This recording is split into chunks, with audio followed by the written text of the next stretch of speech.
Olá, sou Daniel Valença, professor do curso de Direito da UFESA. Queria trazer alguns elementos sobre o que está acontecendo na Bolívia. Primeiro é que não, independente da nossa posição, se era legítimo ou não Evo Morales se candidatar novamente, houve uma decisão do Tribunal Plurinacional da Bolívia, ou seja, o STF deles, de que ele poderia ser candidato. Na verdade, o poder constituinte, o poder originário, aquele que deve dizer, enfim, a diretriz do país durante o período de 2006-2009, havia elaborado um texto conhecido como a Constituição de Oruro, em que previa a reeleição ilimitada. Essa oposição do Oriente, golpista, como está se vendo agora, brecou essa Constituição e foi feito um acordo, um recuo do governo à época, em que o Senado, ou seja, o poder instituído, alterou o texto do poder instituinte, do poder originário da Assembleia Constituinte. Ou seja, há todo um debate profundo e que, enfim, é impossível debater rapidamente aqui. Mas a questão é, desde o dia da eleição, no dia 20 de outubro, quando começam os primeiros resultados, a oposição já começou a tacar fogo em determinados estabelecimentos do órgão eleitoral. Para quem não sabe como funciona, na Bolívia há duas contagens. Uma contagem que é no voto a voto, e outra contagem que é o somatório geral de cada colégio eleitoral. Quando o órgão eleitoral divulga a primeira parcial com 83% dos votos apurados, Evo está a mais ou menos 2% de ganhar no primeiro turno, ou seja, ele precisaria crescer bem para ganhar no primeiro turno. O que acontece é, o órgão eleitoral para essa contagem geral, que é mais suscetível a erros, e encaminha a contagem no voto a voto individual. Para quem não conhece a Bolívia, muito mais do que aqui, o voto que chega por último, aquele voto do interior, do campo, ele é uma proporção de 8 votos em Evo para cada 10 votos. É algo muito mais forte do que, por exemplo, os votos de Lula no interior do Nordeste. Então, era sim bem possível que Evo ganhasse ainda no primeiro turno. Caso não ganhasse, perderia por muito pouco de ganhar no primeiro turno.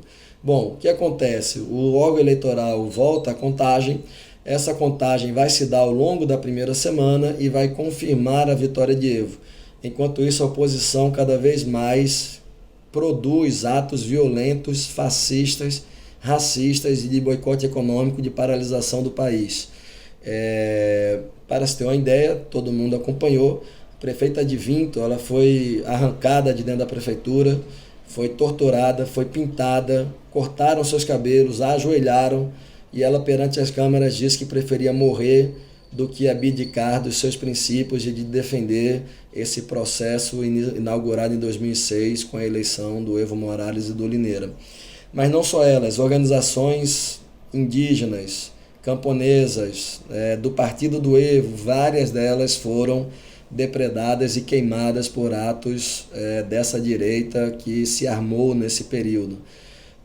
2 governadores do partido do Evo tiveram suas casas queimadas. O próprio Evo, quando renunciou, teve a sua casa invadida, saqueada e também, enfim, depredada.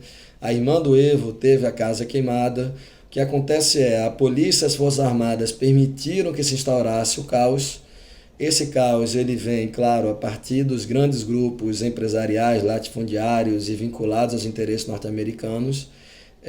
O governo, ao invés de tentar organizar uma resistência popular, se apega à tentativa de paz e manutenção da ordem constitucional e aí, quando chegou no sábado, se tornou impossível manter o governo.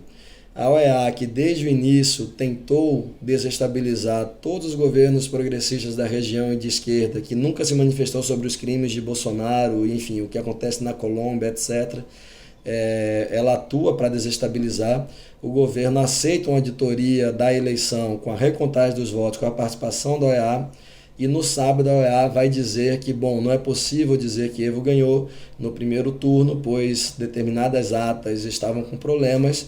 É óbvio, até porque tacaram fogo em órgãos eleitorais no dia da eleição, provavelmente teria problemas, mesmo caso se não houvesse anteriormente. Mas o informe da OEA também não diz que Evo não foi o primeiro colocado e não foi disparado o melhor votado, né?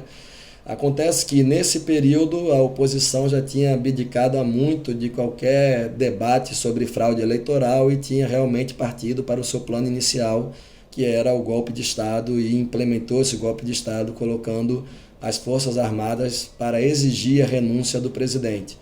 Para quem tiver dúvida se é um golpe de Estado ou não, é muito simples, é só ver que logo após o golpe de Estado, pela primeira vez as Forças Armadas, depois de 14 anos, voltaram a colocar tanques nas ruas e a matar civis em uma repressão generalizada, completamente inaceitável e que atenta contra os direitos humanos e, enfim, são crimes contra a humanidade.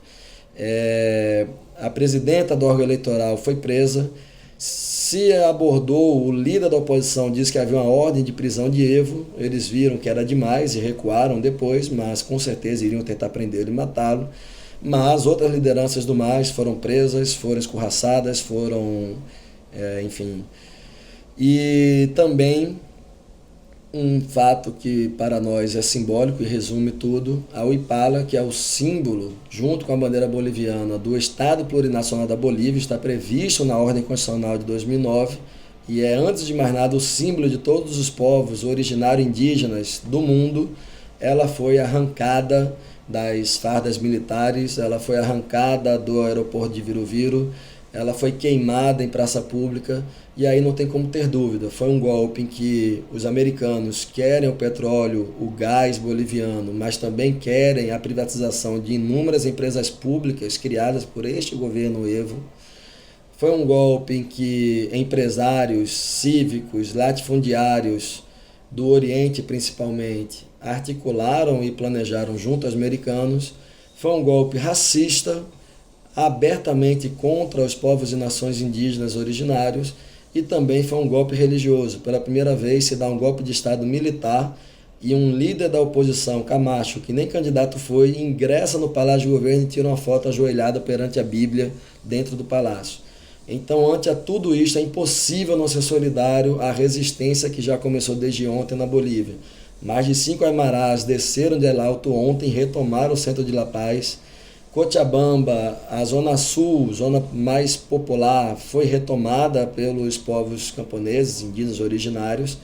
E a notícia que se tem é que as organizações que construíram o processo que levou Evo à presidência, as organizações populares, camponesas, indígenas, deliberaram bloqueio geral do país até que se derrube o golpe de Estado. Por isso, toda a solidariedade internacional, repassando vídeos, fotos, os crimes que as Forças Armadas estão cometendo nesse momento na Bolívia, é fundamental para tentarmos frear mais um golpe de Estado após o que houve em Honduras, no Paraguai, no Brasil, já se tentou na Venezuela, na Nicarágua, enfim.